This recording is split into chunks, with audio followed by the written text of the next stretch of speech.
nuclear scare scam with Galen Winsor. Here to introduce Mr. Winsor is Pastor Ben Williams. Pastor Williams. I'm pleased to have as our guest Mr. Galen Winsor from Richland, Washington. I first heard of Galen from a tape that somebody gave to me some months ago, and I found his story to be absolutely fascinating. His story is unique, to say the least. Galen has been in 77 different cities in the last 2 years lecturing on the subject of nuclear energy. The majority of his life, the last 35 years, he spent processing plutonium from nuclear reactor sites. He has worked in the Manhattan Project facilities in Hanford, Washington, Oak Ridge National Laboratories and Nuclear Plant in Oak Ridge, Tennessee, General Electric's Midwest Fuel Recovery Plant in Morris, Illinois, General Electric's Fuel Fabrication Facility in San Jose, California, and Wilmington, North Carolina. And he's worked in every major reactor decommissioning project around this nation up to this present time. His major work in these projects has been the analytical process inventory control, which means that he was responsible for measuring and controlling the nuclear fuel inventory for these projects. Galen Winsor has few peers in the world in this area of expertise. And those few peers admittedly know and agree with the things that you'll be hearing on this tape. However, except for 2 or 3 of these experts, they've all chosen to remain silent for reasons which they only know, leaving this man then the burden of leading this lonely battle of exposing what we call the nuclear scare scam. He's without question one of the world's foremost authorities in nuclear radiation measurement, and he's recognized by members of the Atomic Energy Commissions of all the major nations of the free world. Mr. Galen Winsor.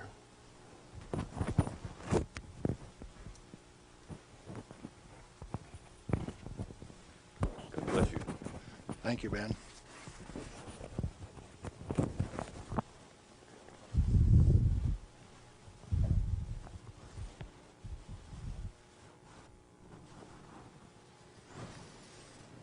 We've been considering today how best to approach this subject so that you would feel comfortable with where I am. And we thought it might be appropriate to start with how I got involved in this game. Now, in 1945, I was a Navy radioman out in the Pacific on a destroyer aimed for Japan. We had a one-way ticket. That's all you get, just one way. So, as we were becoming proficient at our business of fighting war, the Manhattan Project caught up with us and did a job. Now, the weapon that was dropped on Hiroshima, Japan in August 6, 1945 was a U-235, fully enriched U-235 weapon, where the material was separated and purified in Oak Ridge, Tennessee. The one that was dropped August 9th on Nagasaki was a plutonium weapon made at Hanford. But to those of us out in the Pacific, it was quite interesting. It had a ticket on it that says, "You get to go home." I was impressed. Now, I was stuck out on Guam after the hostilities quit and was running a radio broadcast that communicated with 4,500 ships west of Pearl Harbor. Quite a few to listen to every dot and dash that I made. So I was used to having people listen to me. They couldn't see me, but they could sure hear me. I had all of the good messages that were to come to them. Fleet movements to Red Cross messages. They came along one day and says, "We'd like to have radiomen to go down to Eniwetok for the atomic bomb tests." Not me. No way. I want to go home. So they went through and they took every 3rd radioman to go to Eniwetok. I didn't go. They let me come home. But I wanted to go home.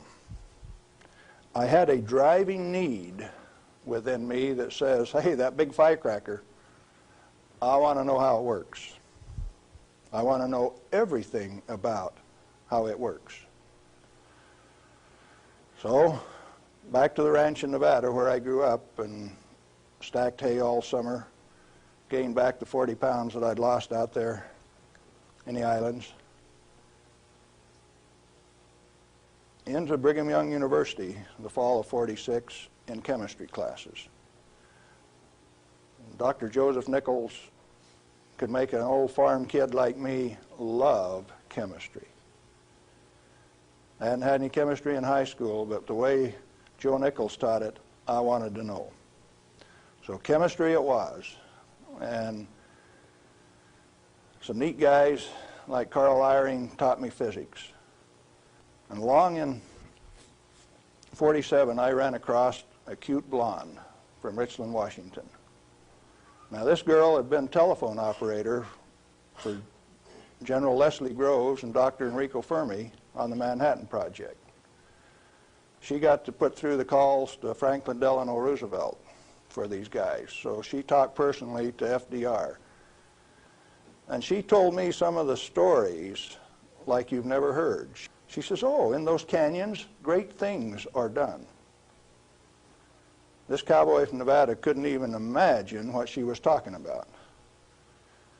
Well, in 1947, after we were married, I ran until she caught me.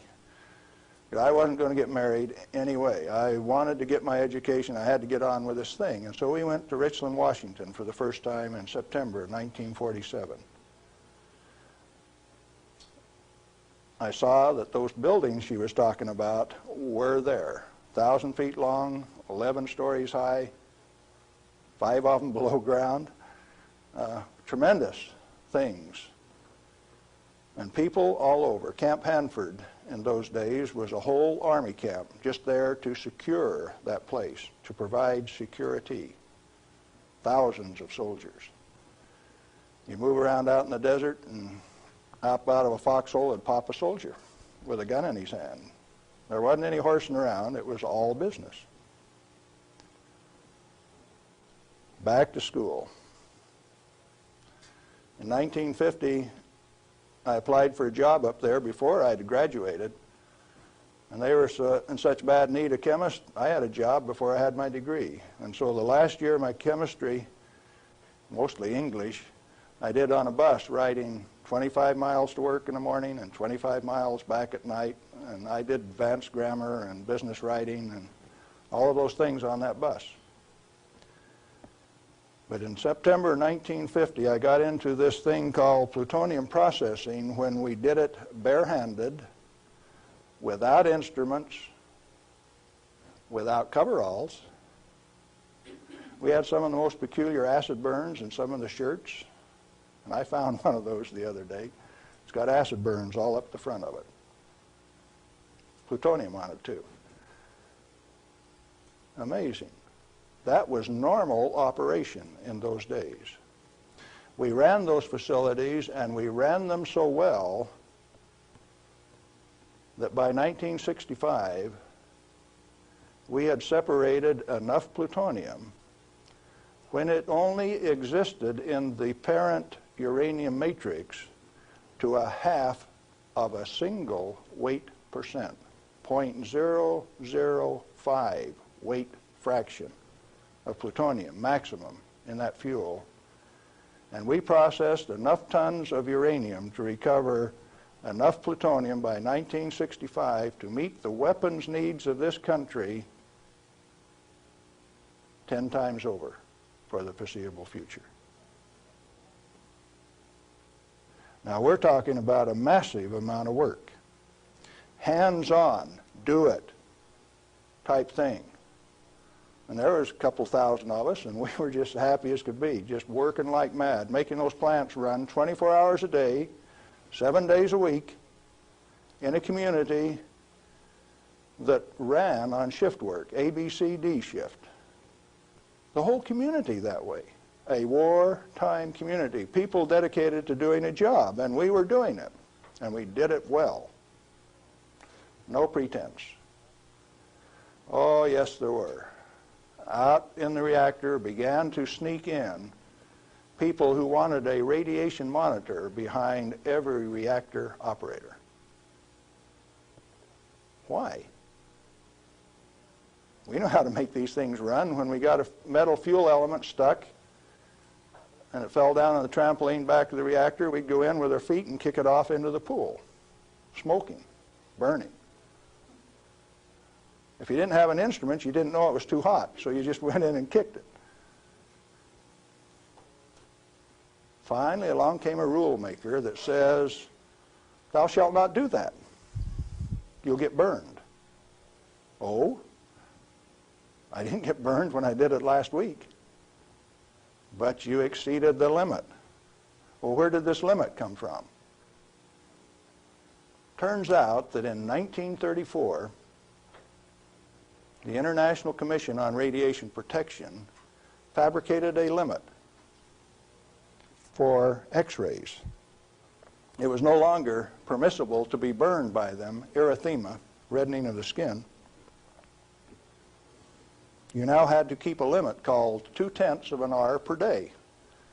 How much is that? Well, you've got to have one of these Beckman instruments to read it, and you have to keep time of exposure. You know, there are 4 requirements on this thing: the size of the source, therefore the strength of the source, the distance from the source, the time of exposure, and the intervening shielding to keep from getting burned. Oh, fine. We've been doing this thing for years now, and we've never been burned. Why have we got these rules? And they says, yours is not to ask questions, yours is to do and die. Don't you ask questions. If you do, you might disappear. Those who broke the rules didn't appear the next day. Military rule? Oh, yes. Absolute. What was your appeal? And people you were working with one day, when they weren't there the next day, you didn't go inquire why. You were just grateful you still had your work to do, and you kept right on doing it. Now, this is in the United States of America. Well, in 1960, we found out that the materials that we were working with, the thing that we called high-level waste, that if you waited 3 years, these million-gallon tanks that high-level waste went into boiled off 15,000 gallons of water a day. Fairly hot? Oh, yes. This material that if it ever broke a line would seal itself off in the ground within a foot, make its own glass. It wasn't going to go anyplace. We did that a time or two, accidentally, of course. And so we started packaging this cesium-137 in casks and railroad cars like that and shipping it to Oak Ridge, Tennessee. And they'd take it out and make it into a barium titanate and press it into a pellet, and those things were so hot that they actually glowed in the dark from the infrared heat.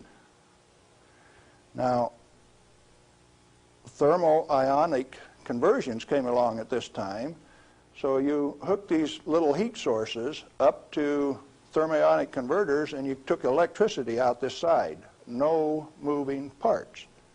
These things went into the SNAP program. And these early SNAP power generators are what power the underwater transmitters for our nuclear navy. We've got a regular road map under the sea. All you got to do is have an instrument that knows how to find it, and then you've got eyes on a submarine. You didn't know that, did you? The power from it came from this material that they now call waste. We processed that stuff and packaged it outside at Hanford. Well, we had rules that said 3R per year is your allowable exposure, that amount of gamma energy that will expose a film pack.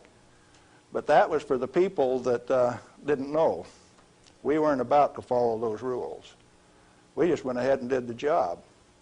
They send around an investigation slip that says your dosimeter was overexposed 2 weeks ago. What did you do? And they had a cute little form on it that says accidentally exposed to light, and that was the one I always used to check. Because it's the same amount of light. You know, if you get gamma through the film pack, it's the same amount of light as you get when you click the lens on a camera. They wanted to limit us to that. And one day we looked up, and they had. They had limited us to that amount of exposure. Then the fun part of the game begins. You say, who limited us to that? Are they powerful? Yeah, they control the purse strings. They live by the golden rule. Them that's got the gold makes the rules. If you like your work, you keep the rules. If you don't keep the rules, you disappear. Sure enough, some of us disappeared. Some of my friends gone. Where'd they go? I don't know. Well, 2 years ago, I started traveling for American Opinion Speakers Bureau, and one of the documents that they had was Major Jordan's diary. A story of shipping the technology and the material that was developed at Hanford in 1944 directly to Russia on U.S. Air Force planes out through Great Falls, Montana, Fairbanks, Alaska, under the auspices of one Harry Hopkins, and with the at least tacit approval of Franklin Delano Roosevelt. Now what are you going to do? That thing that we had been doing and feeling so good about had been shared at no expense with Russia. You go back and you check the record and you find Russia did not develop their own nuclear atomic weapon until 1949, even when we supplied them the material and the knowledge. 4 years after we touched them off at Hiroshima and Nagasaki. We weren't happy with that. We were just happy doing our job. Well, in 1965, General Electric was ready to leave Hanford. I'd worked for General Electric for that 15 years, and they took me out to California, San Jose, and we had in mind to design and build this nuclear fuel reprocessing plant at Morris, Illinois. They told me they were going to build it at San Luis Obispo. That's how they got me away from Hanford. But that was just to get me away from Hanford. I got to design the sampling analytical system for this plant.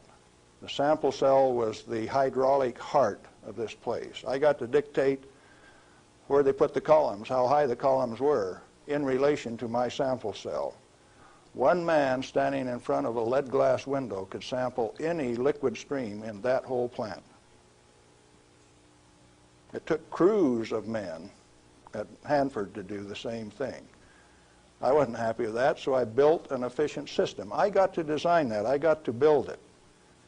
Conceptual design, detailed design, build it, operationally test it. And in 1973, they says, forget it, friends, you don't get to run it. We had 170 tons, metric tons of spent fuel stored in the basin. And the then President of the United States, do you remember who it was? Jerry Ford. Says, friends, no way, you don't get to run it. That's when I started to kick over the traces. Up to that point of time, I thoroughly enjoyed my work. I had no limitations, practical limitations. I had all the money to spend. I was in charge of the design effort. I built it the way that I wanted to because it was technically correct. All I had to do was check with engineers and make sure that it was right. And all of a sudden I was told, you must reduce your limits of exposure by a factor of 10. I says, I won't do it. First thing you know, you got the word that says, oh, yes, you will. I says, no way. Well, that's when the rebel, Galen Winsor, started to show up. And when I found out that by management conference I couldn't get to these guys, I figured out another way. Now, in this plant is a beautiful pool. It's got a place to store spent fuel bundles till it won't stop. 660,000 gallons of water, demineralized, just as clear and pretty as it can be. Heated to 100 degrees Fahrenheit when the outside temperatures are minus 20, wind chill factors down to a minus 60, and I found out that I could swim in that rascal.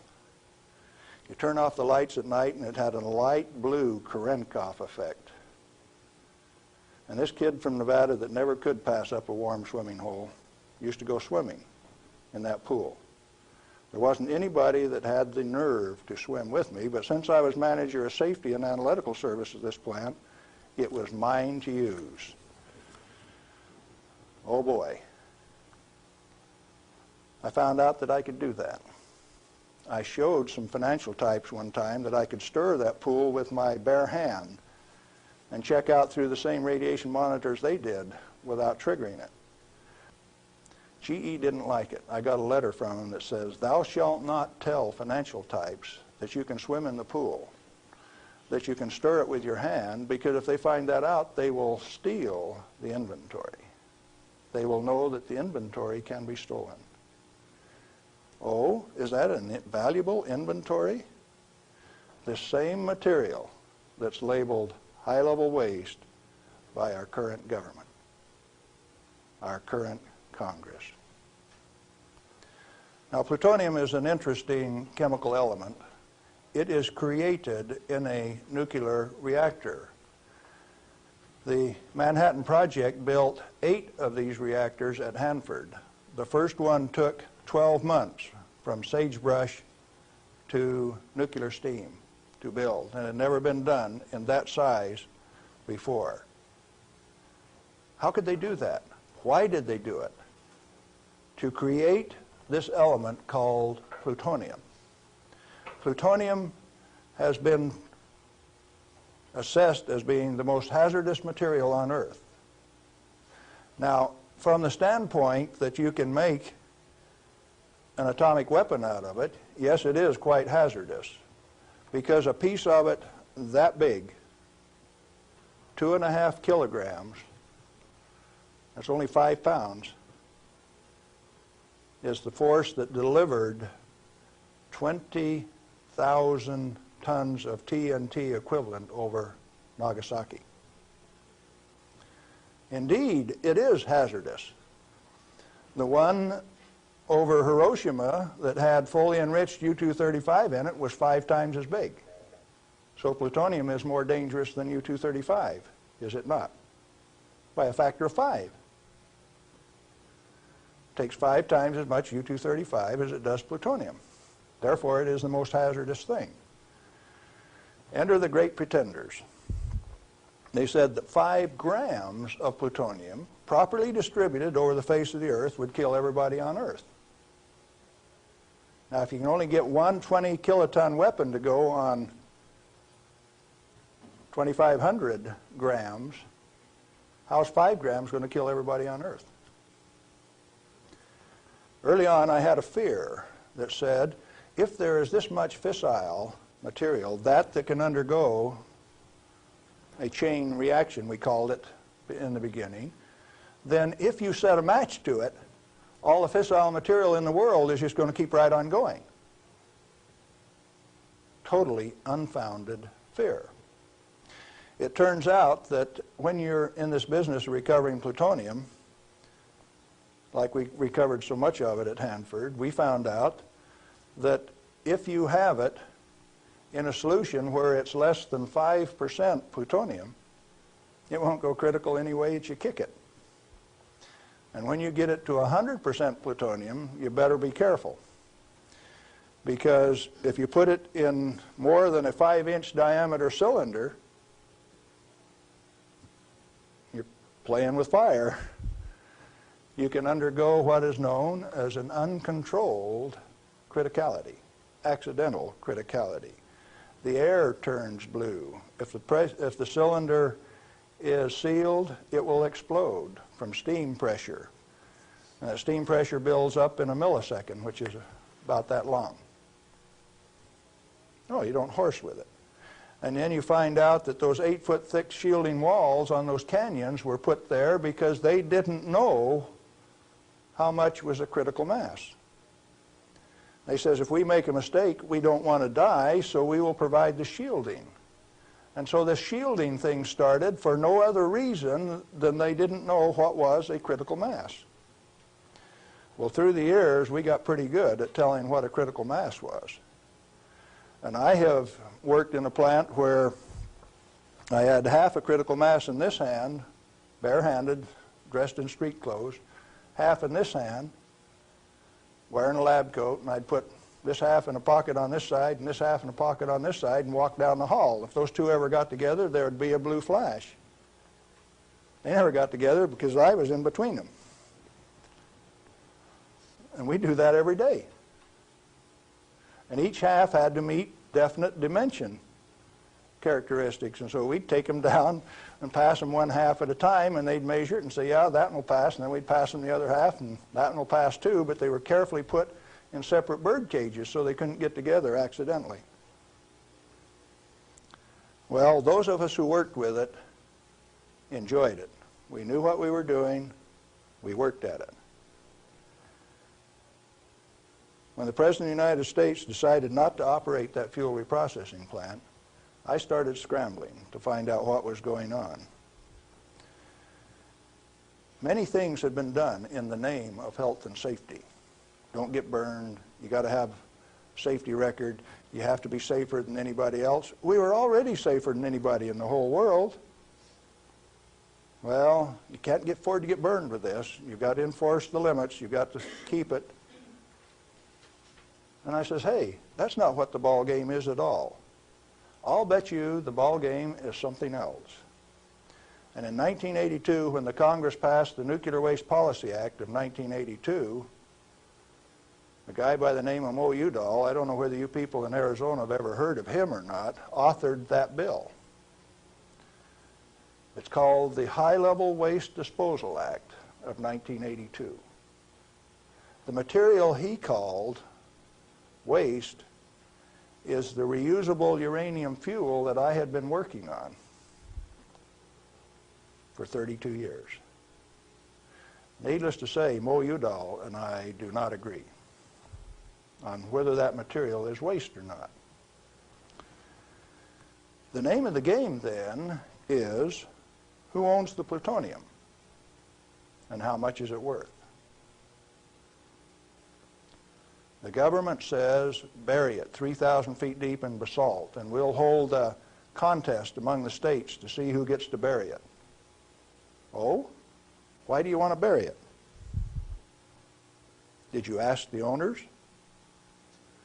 Who is the owner of the plutonium? May I submit that it's most likely the nuclear power ratepayer. He is paid for the mining, the fabrication of the parent uranium, power generation, and is being charged in advance for its burial. If you're paying for it, to whom does it belong? How much is it worth? In inflated dollars, a ton of reusable uranium fuel contains useful metal isotopes worth upwards of $10 million a ton. Mo Udall says it's high-level waste. The value of reusable uranium fuel scheduled for permanent disposal probably exceeds the national debt.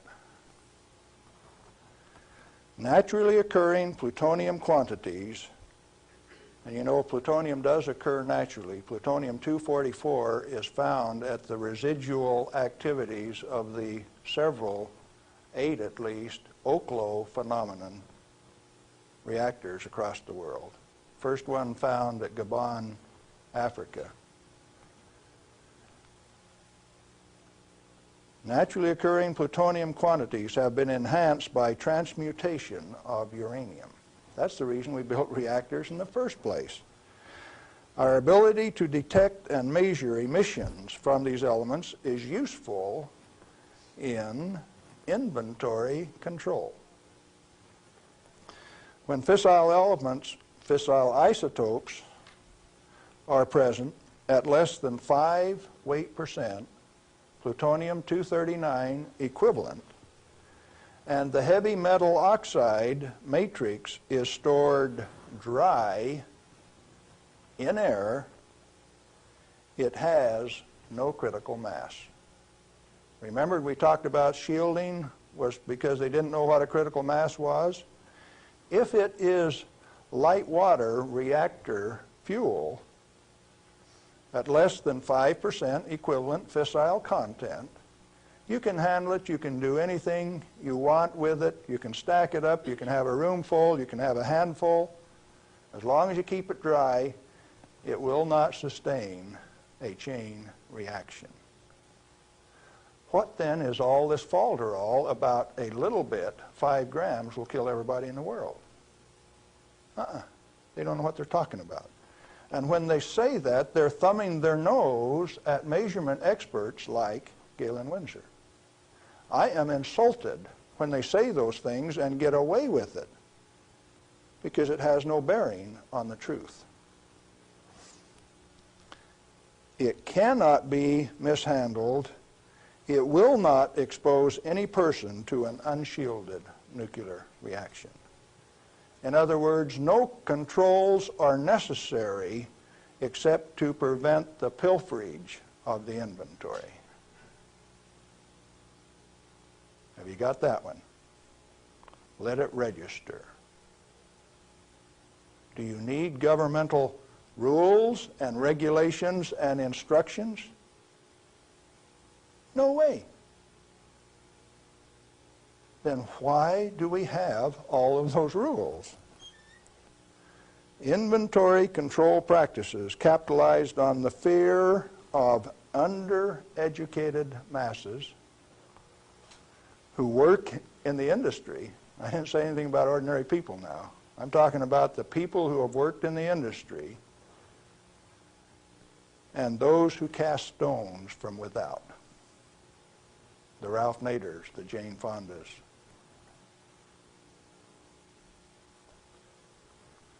Now, it doesn't take you much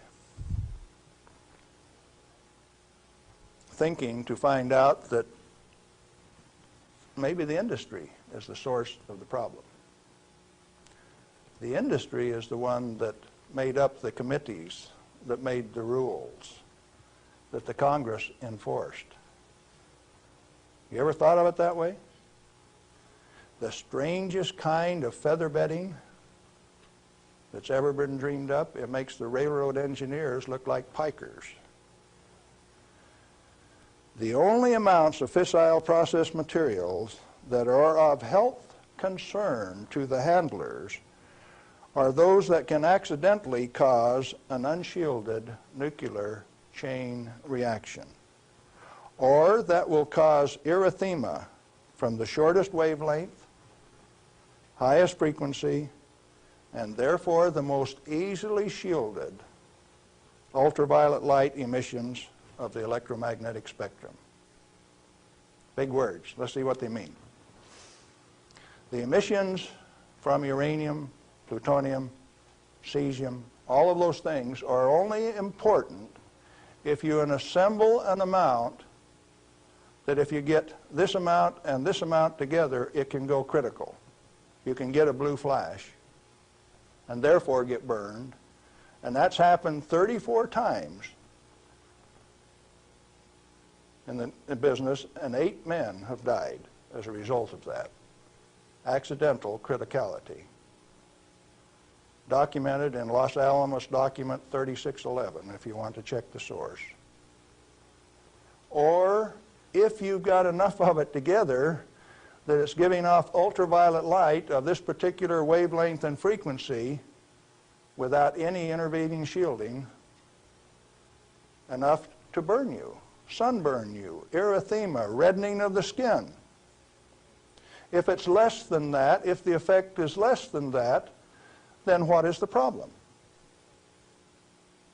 excessive government regulation. That's what's the problem. Tritium, heavy water. Deuterium is hydrogen 2. Tritium is hydrogen 3. If you let an inventory get away from you, what's going to happen to it out in the biosphere?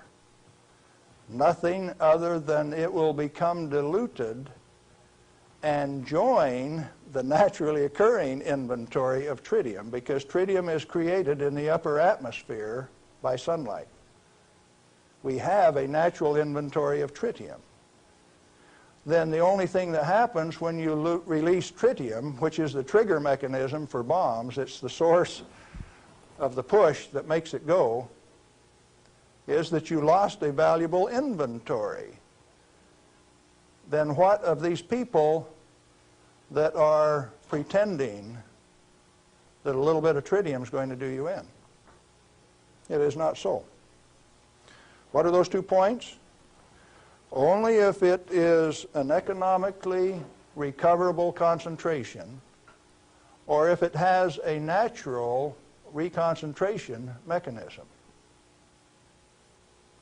You know, there isn't any one of the radioisotopes out there that has a meaningful level of reconcentration in any of the species, not even the oysters in the bays in Maryland, below Calvert Cliffs. Why then are we still playing this game that any amount of this material is of hazard?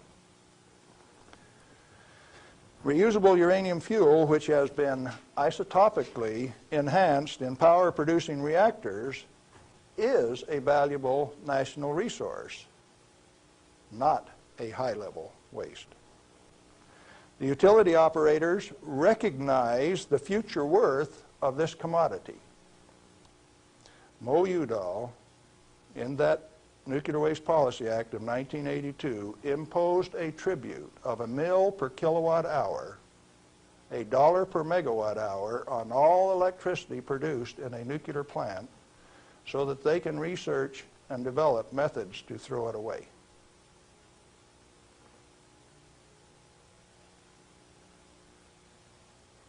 Why do the utilities willingly pay this amount to the Secretary of Energy? To limit their liability exposure. Who pays that amount anyway? The consumer of nuclear-generated power. You have no choice, and therefore I call it a tribute. At the same time, they have provided their own storage basins at these reactors at ratepayers' expense to retain ownership control of the plutonium resource. So you consumer, you ratepayer, you taxpayer, are paying for the storage of this fuel, and WNP2 at Hanford has storage that will take them through the turn of the century, and yet every day they are paying a tribute to the Secretary of Energy, with the concurrence of the United States Congress, and signed by the President of the United States in 1982, 83. Who was that? Ronald Reagan. They have provided those storage basins at ratepayer expense to retain ownership control of the plutonium resource. I started playing a game one day, 7 years ago. I says, okay, Portland General Electric, you've got the Trojan reactor, you've got a storage basin problem, I'm going to make you an offer.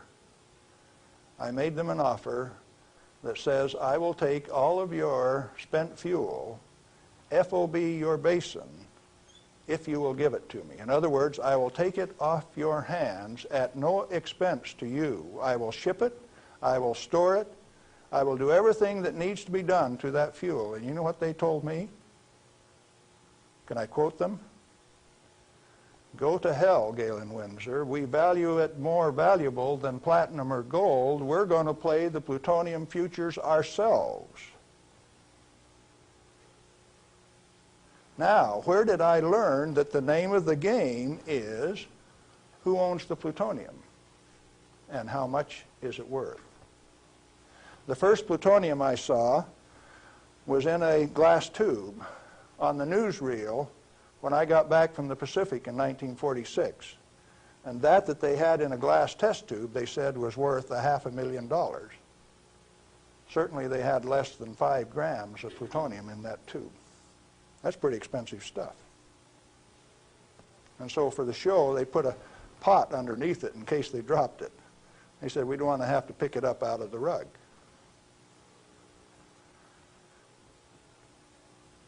When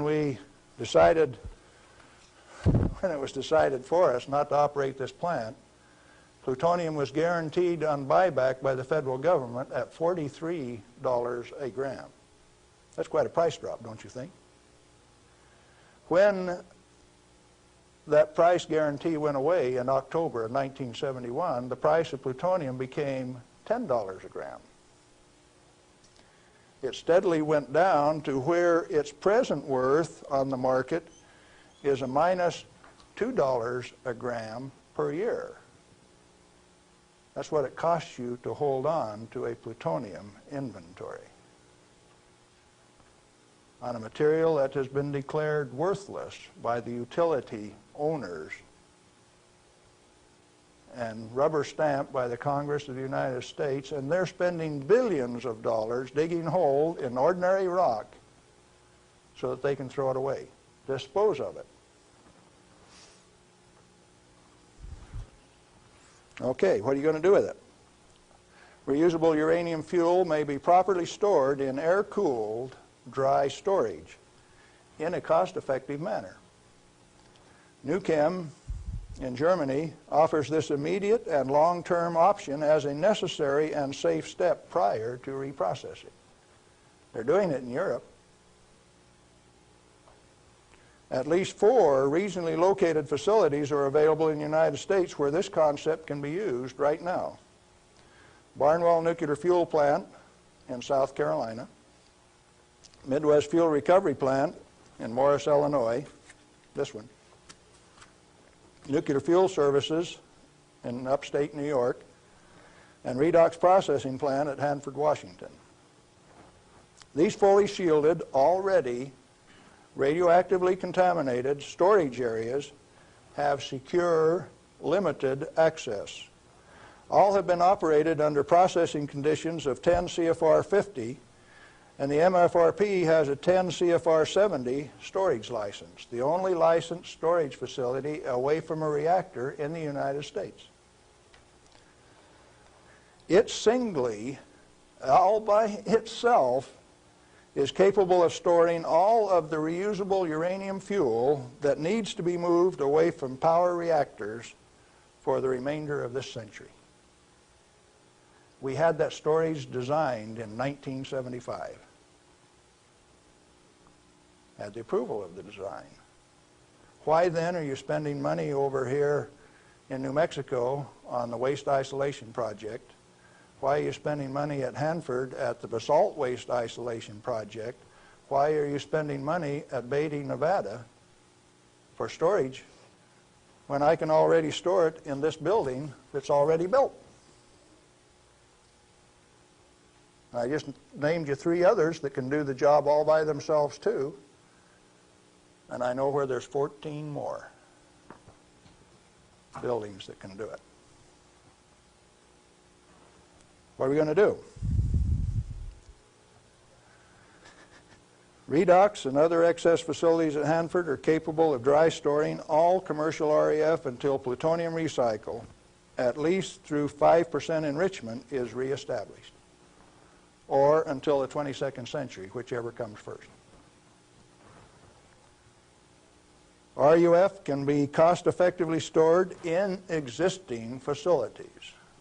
Where does Mo Udall came off then, saying that you cannot use this plant for its intended purpose unless it is owned by the United States government.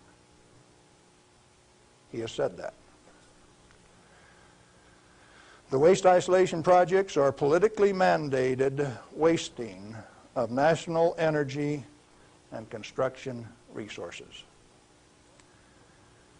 Plutonium proliferation by diversion of stored reusable uranium fuel is of minor importance compared to global availability of fully enriched uranium by laser isotopic separation. Let me explain that last thing that I said.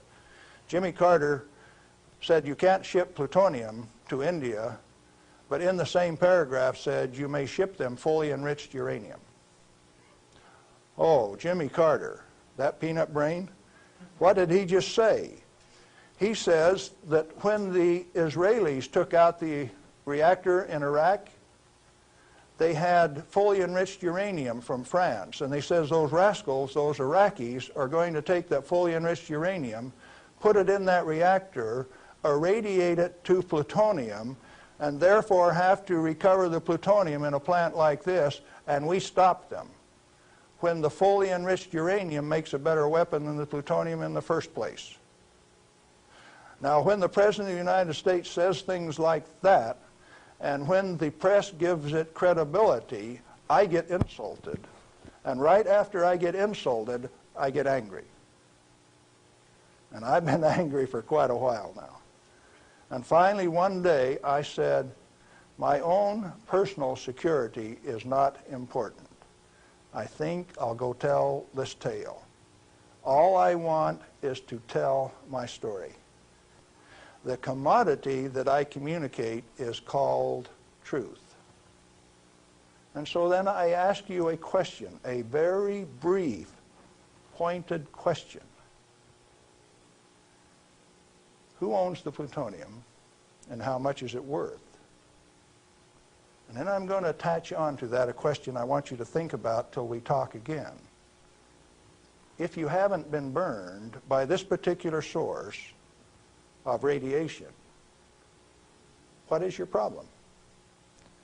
You obviously have one. Otherwise, you would join with me in telling the truth about this particular commodity. And so yes, I'm recruiting helpers. What happened to the guys who taught me the business? Thousands of them. The hands-on business. Where are they? They're still there. Why don't they talk? Who are the they that say this is the way the business is going to be run, whether it makes sense or not? Brings you the nuclear scare scam with Galen Winsor. We're back with Galen Winsor, and we're talking about the nuclear scare scam. Galen, it seems to me that from what I've heard you say that the scaring of the people is better than a lock and key to keep this stuff out of the hands of those who might be interested in investigating and keeping this valuable material hidden for just an elite few. This is probably the way that it works best. And so then the secret was to keep from letting other people know that it could be handled, because first of all, we weren't accepted by the community, and the materials that we were working with, they feared, but there were certain few people that realized its real worth, its potential to be used in ways other than to support our national defense. Let me ask you a question, Galen. Are you worried about do you have reason to be worried about your personal safety? Because the kind of people that you're describing here are powerful people. I wonder if you're still around. I wonder how much longer we can expect you to be in this game. Well, on the 13th of December last year, the NRC, Nuclear Regulatory Commission, Region 5, turned out a federal SWAT team to get me on a federal warrant issued by Bob Thomas out of Walnut Creek, California. It was kind of funny in a way. They turned out this federal SWAT team at Hanford, and they had my picture, and alongside it says, "This is an irrational individual. He poses a threat to our security. Take him at any cost." Now, the reason that I'm still here only has one logical conclusion. I have lots of help. Well, you've told us about how that you and others of your friends and colleagues have handled many times this so-called deadly nuclear energy material that the whole world is so scared of. Why weren't you afraid of it? Because we did silly things like recover some of the undissolved fuel elements out of the redox dissolver that burned a hole in it. And we went in and sampled these things by a remote process. We got it out into our hands and found out that we could walk around the lab with them barehanded and they wouldn't hurt us. And we were standing there in the lab tossing them back and forth. Uranium metal that wouldn't dissolve in the boiling nitric acid. Well, if you find out that you can play with it, and it was only 90 days since that thing came out of the reactor and it doesn't burn you, why should you be afraid of it? So in other words, you're telling me that you learned to not be afraid of it because of practical use and application and hands-on experience. Hands-on. We might even been playing games. Okay, you say that you swam in this water that was straight from spent fuel used to cool that fuel, and Yes. you swam in it. Yep. You told me earlier that you went a little bit beyond that. Would you share a little bit of that story? Well, swimming in it didn't have the desired effect. So I decided I had to be more direct with these people that were giving me trouble. They were kind of hard to teach, so I went to drinking a glass of it a day. I had the bottle of it. Last time I went swimming, I filled this 2-liter bottle with water and washed it off on the outside in the shower when I washed me off on the outside so that we didn't tattletale. You know, radioactive material is just a trace or a tattletale. So you got to get it off so they won't know that you've been swimming in the pool and drinking the water. So I took this bottle in and set it on my desk. And who would suspect that the manager of safety and analytical service had a bottle of spent fuel pool water sitting on his desk, and he drank a glass of it every day. And this was unheard of. Nobody ever did that crazy stunt before. How has that affected you, Galen? Well, as near as I can tell, it made me about 6'4" in my cowboy boots, 210 pounds, and really quite a nice fellow. All right. What then happened as a result of your doing this strange experiment on your desk with this water? What was the result? Can corporations have a heart attack?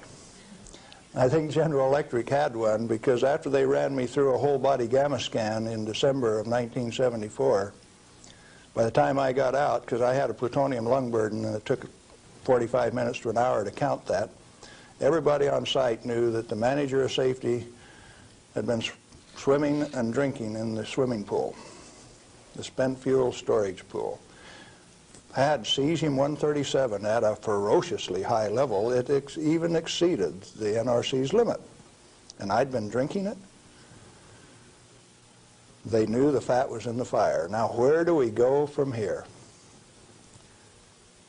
Well, first of all, I got a poison pen letter from the people in San Jose. They says, "Thou shalt not do those things. They'll find out that the inventory can be stolen." Well, that didn't sit very well with this cowboy, because nobody tells me what to do, particularly when what I do is right and hasn't harmed me. Who are they to tell me what I want to do? It just didn't sit very well. I was going to do something about that. What was your motive in this? Correct information. As an expert in the measuring system, why, it was very obvious that I knew the parameters of inventory control, the disintegration rate of each of these isotopes, how to measure them. That's how we regulated our inventory. And to have these rascals come along and start playing games with the information that I was very expert in, that I had designed the analytical system for this plant around, disturbed me a little bit. No, it made me fighting mad, and I got angry. And I have to admit, in retrospect, that for the next 5, 6 years, I was more than angry. I was hard to live with. Just ask my wife. Well, in your estimation, then, how dangerous is a nuclear reactor plant? A nuclear reactor plant is just a way to boil water that's the cleanest, neatest, most economical way to boil water that you've ever seen. And so, in my estimation, nuclear reactors ought to be insured under the same insurance policy as any other steam boiler plant, power generating plant. And to have special consideration under the Price-Anderson Act means that the insurance industry has already paid off the Congress so that they can have a ripoff, charging ever and higher insurance premiums, total coverage much, much greater for a non-existent risk. What a racket. Can a nuclear plant explode? Only like any other steam plant. Like Laughlin, Nevada had a steam explosion. It's a coal-fired plant, but 6 men were killed there last year. That could happen at a nuclear plant, but as far as an atomic explosion, good heavens, no. No way. What kind of accidents can actually happen at a nuclear reactor generator plant? You could lose your moderator and the reactor would shut down, the control rods would stick in and you wouldn't be able to start it up. You might do several things that would invalidate some of the safety controls. For instance, an emergency core cooling system. The only reason they put ECCS on a reactor is to destroy it. When you start these big babies up, because they're so big, you only warm them up 50 degrees an hour. And they say, we got an emergency, throw the emergency core cooling system on like they did at 3 Mile Island 2, and you're going to thermally shock that big machine and ruin it so it can never be used again. Let's talk about 3 Mile Island. What really happened there? We've heard all kinds of stories about meltdown, and they made movies on it that this meltdown could melt right through the earth, clear through to China, and we've seen a lot of scare stories. What really happened at 3 Mile Island? Do you know what really happened there? Yes, I do. I followed that one very closely. In fact, I know the guys personally who wrote the script for China Syndrome and also wrote the script for the 3 Mile Island fiasco. Dale Breidenbaugh, Dick Hubbard, and Greg Miner, who used to work with me at General Electric, are the MBH associates that wrote that China Syndrome script. And not only that, remember that was the time China Syndrome came out, Jane Fonda starring. 14 months ahead of the TMI-2 accident, it was predicted in writing in New York State that that accident would happen 1 year from the date that that 3 Mile Island 2 reactor started up. It started up in March 1978, and it went down March 28, 1979, right on the day, 1 year anniversary. In other words, with 14 months advance notice, the industry still went along with the sham. Nothing happened there except that the owner, the operator, and the regulators conspired to turn it off. What melted? The top of the fuel rods, the third time that the core got uncovered, due to internal pressure, blew the top off some of those rods. They've got Inconel springs in them to keep the pellets, fuel pellets, from vibrating when it's running. Those things are under compression, and when they reduced the outside pressure and the fuel rods were still hot, it blew the top off some of those fuel rods. The fuel rods in TMI-2 are internally pressurized to about 1200 psi with helium gas so that they don't reverse dent when they're hot and running for 5 years. And when they drop the outside pressure, why, that internal pressure with those hot rods blew the side out of some of those rods at the top. But melting, the fuel is already an oxide ceramic. It is a pellet. It's been pressed into a ceramic. When you pick it up and feel it, it feels like metal. It's pressed so very, very tight, hard. And so, no, the fuel didn't melt. The China Syndrome is a scriptwriter's fantasy. Right here, I ought to tell a story, I guess. See, I spent 3 weeks on the island in March of 1981, the 2-year anniversary of this particular, quote, accident.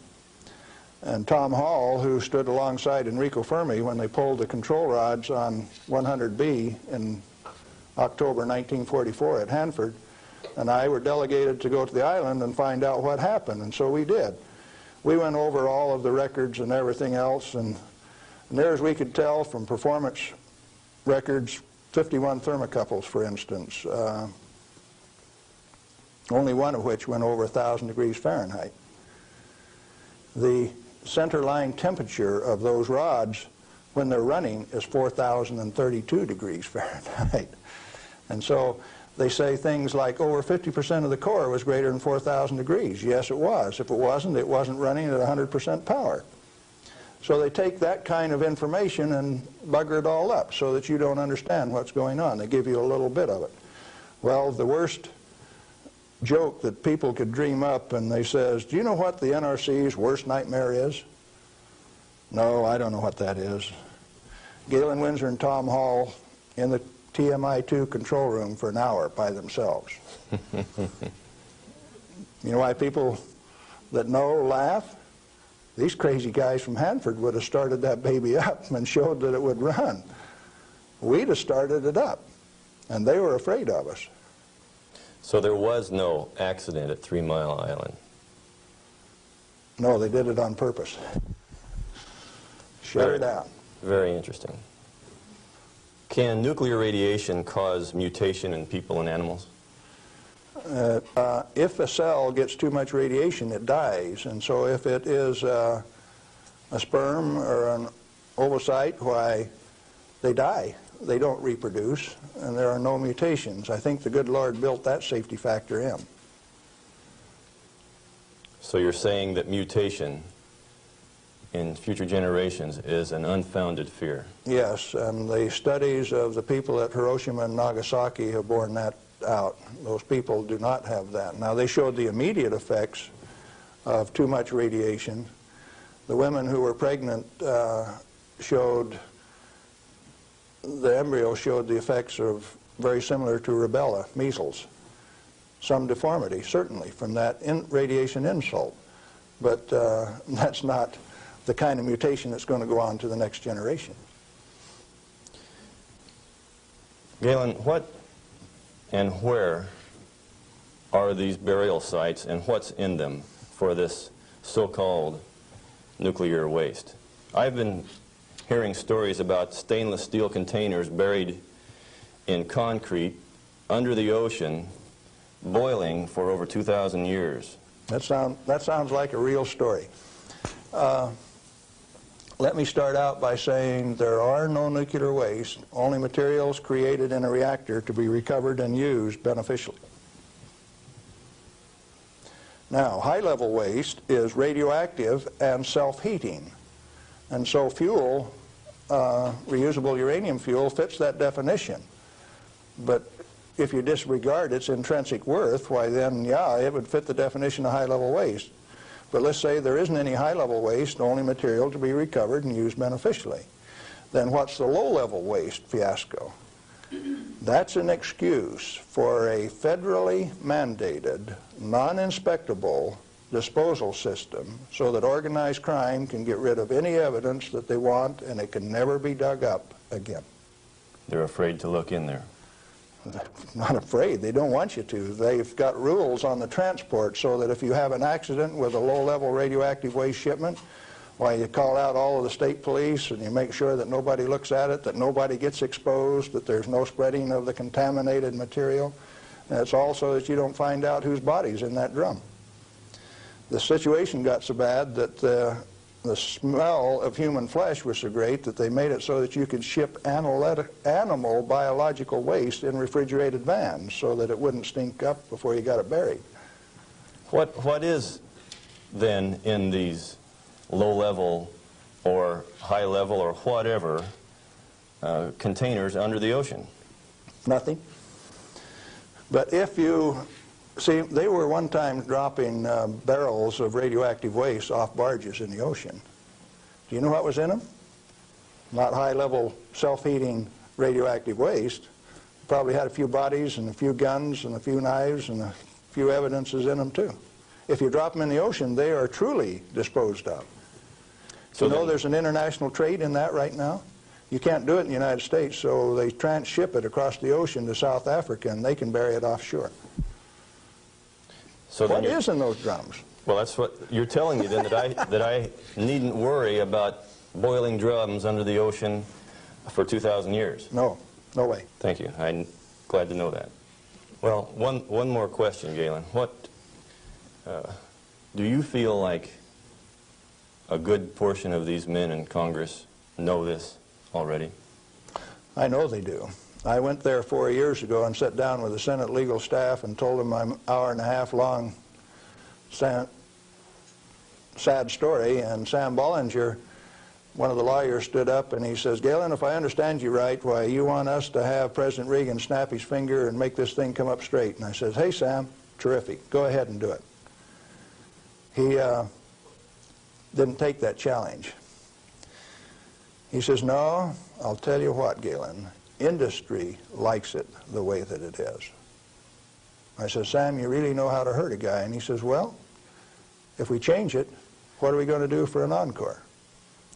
Yeah, they're fully aware that this thing goes on as far up as the President of the United States. It's the way that industry wants it. The industry is its own problem then. So the question is then, what is the industry?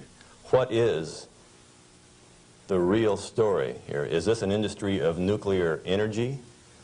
The industry has been ripping it off for years and years. In 1975, we knew that large nuclear reactors were dead, that large is not the way to go. The way to go is small, mass-produced nuclear reactors sitting right in the middle of town, one every 10 blocks, producing power.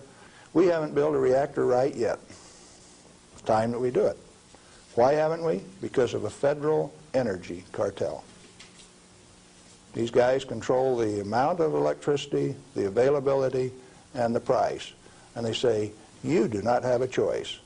I have a choice. I'm going to take one of those decommissioned nuclear subs up in Puget Sound, refuel it, and generate my own electricity. Save the government $5 million because that's what they want to throw them away. I will use it for my own power plant. Quinn Millian up in Omak, Washington, and I are moving on that, and if one of these days I hook one of them up to Pier 91 in Seattle, don't be surprised. Well, good luck.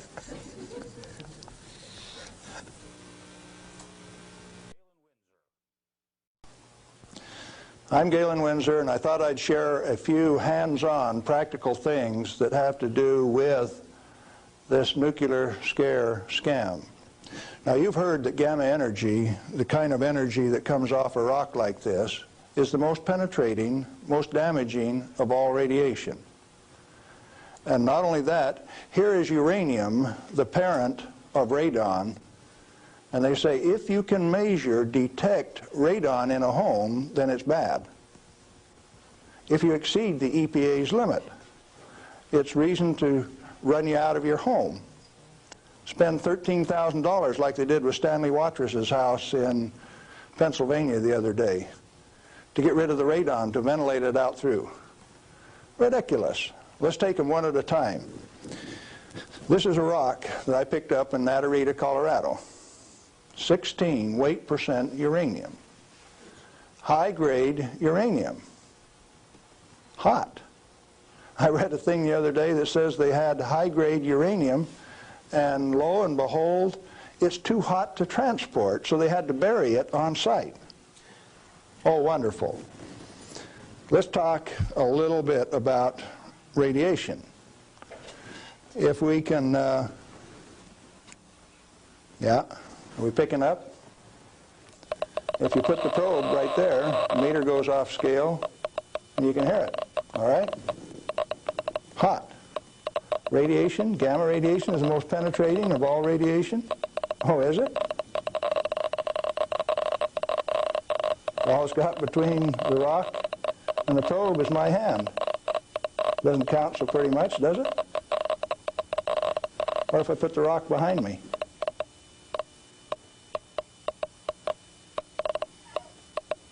You don't suppose they've been lying to you, do you? I suspect they have. Well, let's do a little bit more. I got a black bottle.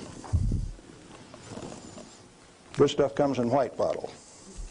A bottle of no-dose. You can send children down to the drugstore to buy no-dose. All they need is money. In this are 660 white caffeine pellets. And this one is uranium oxide, U3O8. You can't buy it for love nor money. the state of Washington sent 2 of their Gestapo agents over to my home to confiscate my uranium samples on the 17th of December last year. Got a challenge. I'd like to have somebody in the room volunteer to take all of this bottle or all of this bottle. The only thing that I'll tell you is that one of them won't hurt you and the other one will kill you. Do you want the white stuff or the black stuff? White stuff? You do. There's enough in there to kill 4 men your size. The government says we got to ban this material. It's radioactive. Let's check it in the bottom of the bottle. Not very radioactive. Let's take the cap off. Oh goodness, very radioactive. This instrument will only count gamma, energy. It's just energy. Light's coming from those lights, only you're getting lots of infrared from the lights as well as ultraviolet. Energy response, and it's very carefully damped to only discriminated so it only gets the energy that comes from this. I don't want it to respond to a light, just to this. Cost me $1,000 to get an instrument that will just respond to this and not to that. This is radioactive by any definition. Radioactive material giving off radiation that is read by an instrument like this. The daughter of this, radon, cannot be read on this instrument because it gives off alpha particles. An alpha particle is a dye-positive particle that comes from the nucleus. It has 2 protons and 2 neutrons, therefore an atomic weight of 4, and it's minus 2 electrons. And if you grab it with a high ionization potential counter, it'll count. But if it travels 2 inches in air or through a piece of paper, it picks up 2 electrons, 2 beta particles, if you will, and becomes helium gas, and it won't count on an ionization chamber. Did you know that this thing right here is giving off helium gas? Alpha comes from uranium. Okay, radioactive material. You pour it out in the hand, and that's radioactive contamination. Is it radioactive? Yeah, it is. Very radioactive. Now, decontamination is nothing but scooping it back up and putting it into the bottle. I just now decontaminated my hand. No, I didn't do such a good job. Not good at all. Is it still radioactive? Yeah, that's called residual radioactivity.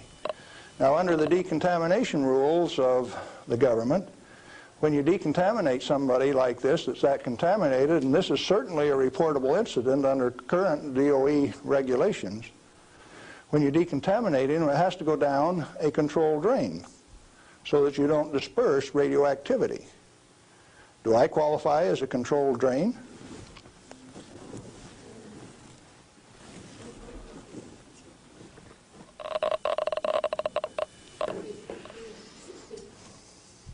That material that I just ate is not soluble in body fluids. Like it's been this. It was fired originally at 940 degrees C, where it becomes U3O8. Known in the industry as HCl insoluble. In other words, it will not dissolve in concentrated hydrochloric acid, hot. Your stomach has 10th normal hydrochloric acid in it, so it won't even dissolve. The stuff is so fine that it has no texture to it. Doesn't even feel rough. So it's tasteless, odorless, has no texture. How's it supposed to hurt me? Because I've been eating this on lecture tour for 2 years, the state of Washington felt it necessary to confiscate my uranium samples so that I would be safe. Dr. Fulton from the Hanford Environmental Health Foundation called up and he says, "Hey, I heard one of your guys OD'd on uranium today, Galen." And we talked for a little while and he says, "Oh, that was you." And I says, "Listen, I can eat all that stuff I want. He says, it'll ruin your kidneys. How are your kidneys? They're fine. Well, you should have been chelated within 4 hours. And I mean, you guys are going to follow me around the country and give me chelating agents every 4 hours after I eat it on lecture tour? He says, we'll give you any medical assistance that you need, Galen. We don't want anything to happen to you. I said, did that include turning out the federal SWAT team 4 days ago to get me? Where are these guys coming from? Well, here's a piece of metal. Density of 19, 19.0. If you know your chemistry and physics, you know that there are only two metals that have that density, plutonium and uranium. Radioactive, pyrophoric, density of 19. Outside of a laboratory, most of you can't tell me whether this is uranium, plutonium, or a mixture of the two. Now, I said that it's heavy, and it is. Let's see if it's radioactive. Yeah, it is. Pyrophoric, what does that mean? Pyro, fire. Black on the end. The spark that just came off there is pyro, fire, burn. If it's plutonium, I just contaminated this area of Arizona in excess of the EPA's limit for 1 square mile of surface.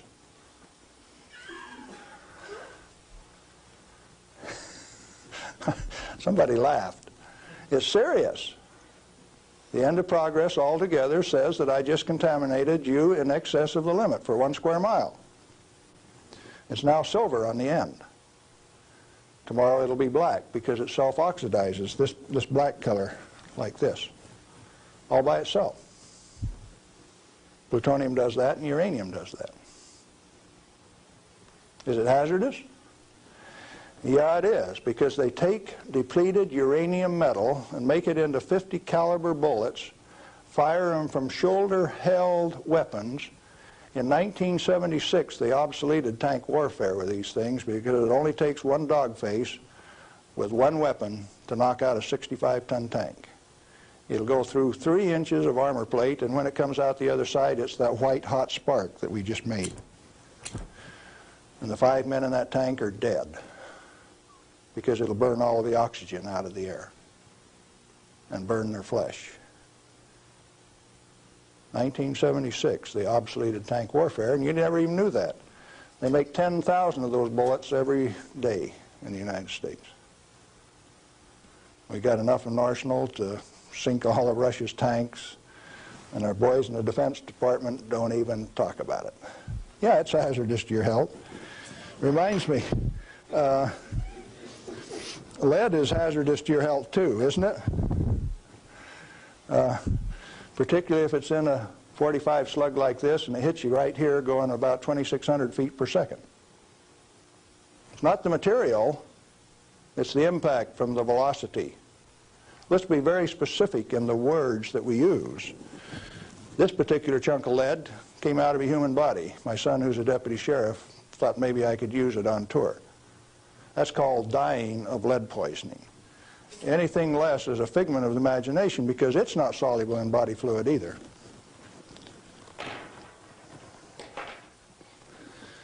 This is a pellet of cobalt-59.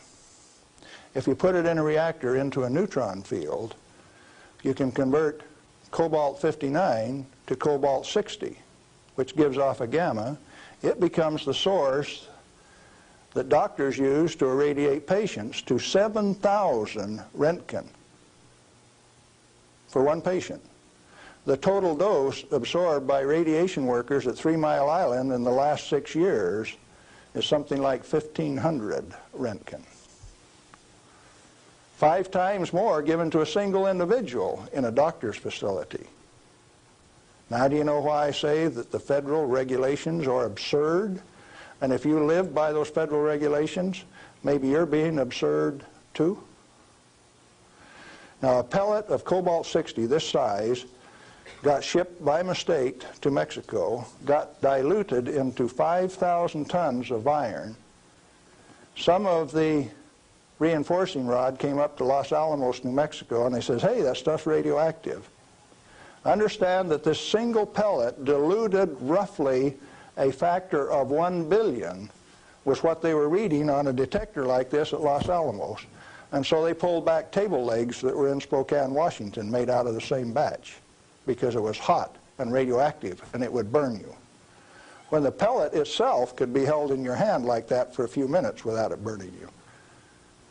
Now, Christ walked the earth 1 billion minutes ago. If I could stretch this pellet out into a wire and it went clear around the earth and right back here to Phoenix, 1 billionth of this amount is 1.7 inches of that wire so stretched out. Stagger your mind? It ought to. Now, let's try a little game. The EPA says that 5 picocuries per liter of air is the limit for 222 radon.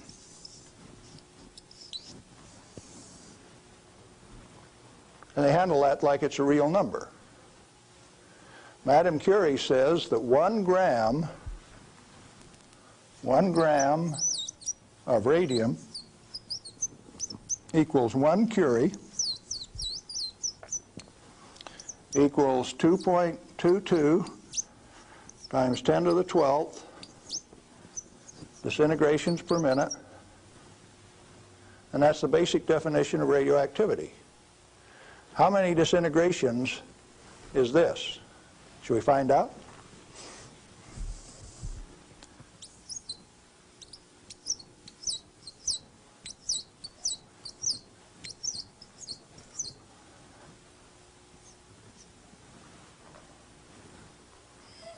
And the EPA, in its wisdom, says that 11 disintegrations per minute from 1 liter of air, you have exceeded the limit.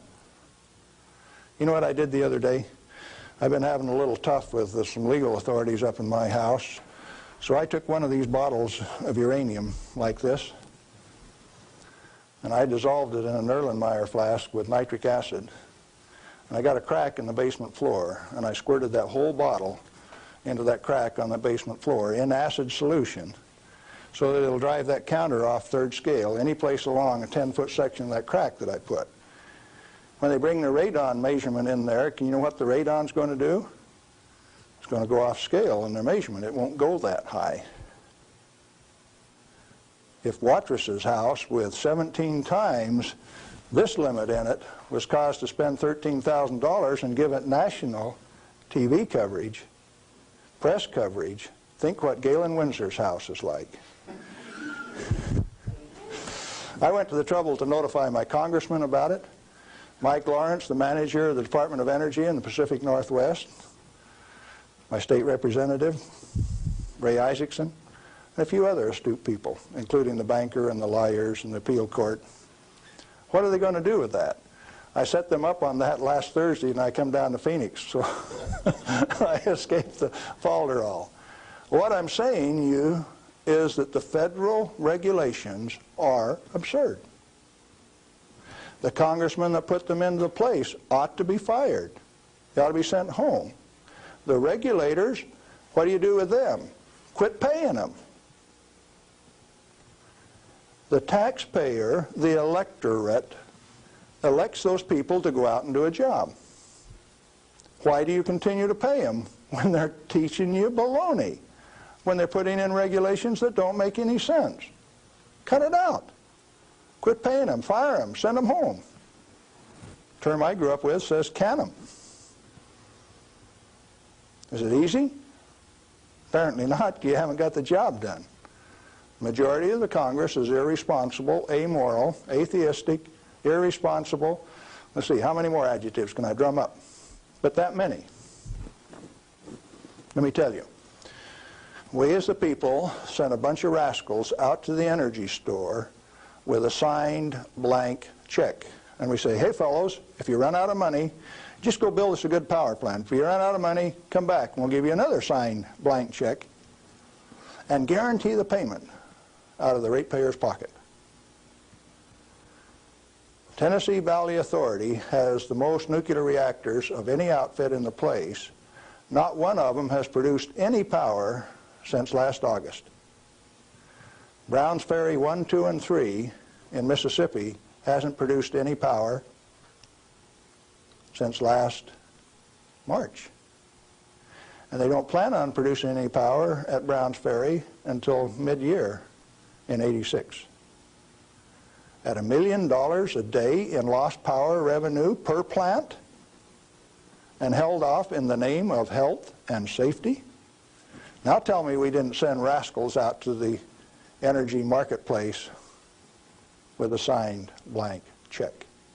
They're still getting paid. Those reactors are all fully fueled, fully staffed, and just sitting there. Who's getting taken? The ratepayer. You're still paying more and more for your electricity all of the time. Now, Bonneville Power Administration says that 57% availability is okay for a nuclear reactor. Maine Yankee is often run at 103% availability, which means it's running over nameplate rating. Enough days out of the year that its average availability is 100%. Bonneville Power Administration of the Department of Energy says that 57% availability is okay. That means that you can let those things set down 43% of the year, and that's judged as an acceptable performance on the part of the government. There's an obvious answer. Get the government out of the energy regulating business.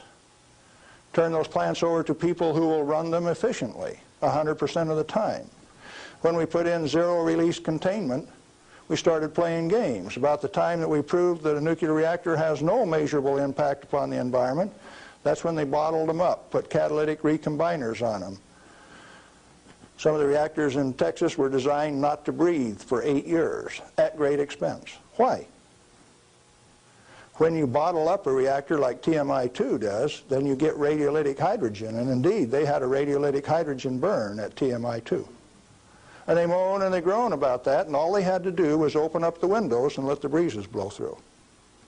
You don't need containment on them. I'm going up to Colorado this weekend to meet with the Uranium Producers Association. And they're upset because the government is dumping uranium on the market and raising the price of the commodity that they get their bread and butter from. But what they're totally unaware of is that the Grand Junction Operation Office is going to issue a contract so that the new operator has a $25 million budget over the next 5 years, 80% of which will be spent for remedial action. Where you take this material, dig it up, if you find it counts on a Geiger counter, you can have them come in and change out the whole front yard of your house, give you a new front yard, new foundation under your house at government expense. If you don't do it, they'll take you down to the courthouse, blacklist your property, so that you have to remove the radioactivity at your own expense before it can be sold. Now, do you know what I did when I took that uranium solution and poured it into the crack in my house? I set up the United States government, and that episode is about to be played. Did I do it on purpose? Yeah, I did, just like I used to dive into that swimming pool and drink that cesium-contaminated water. I found out that it doesn't hurt me. You need to find out that it doesn't hurt me, or you.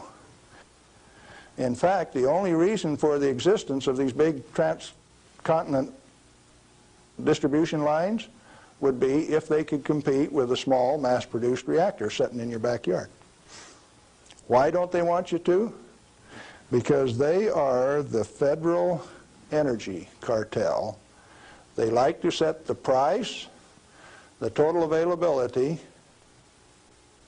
and whether you can hook onto it, and if you don't pay your bill, cut you off. That's called power, domain, and control. And they like that. They do not want you to be energy independent.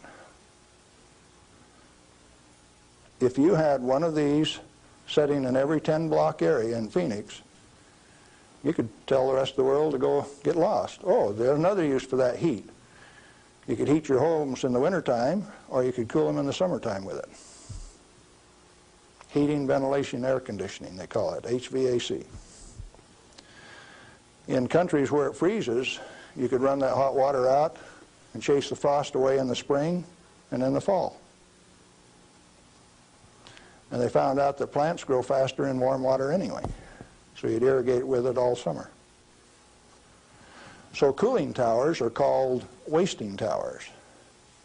They throw over 50% of the heat away. The other morning, coming out of Tri-Cities, WNP2 was putting its 700 megawatt electric up through the clouds, 870 they were running at. And the clouds were laying all over the ground, and there was a little ice cream cone right out there, and I said, there's WNP2. It snows 5 inches every night out of WNP2, and the rest of us don't get any. Where'd the water come from? That's cooling the heat from the condenser cooler. You should have a business right out there, an oil cracking plant, something taking that heat and using it, like they built at Midland, Michigan 10 years ago and they've never used. And so Dow Chemical is suing the utility because they never produced the steam for their chemical plant right alongside it. We got troubles in this country. I'm telling you what the problem is. Doing something about it, responsibility is yours.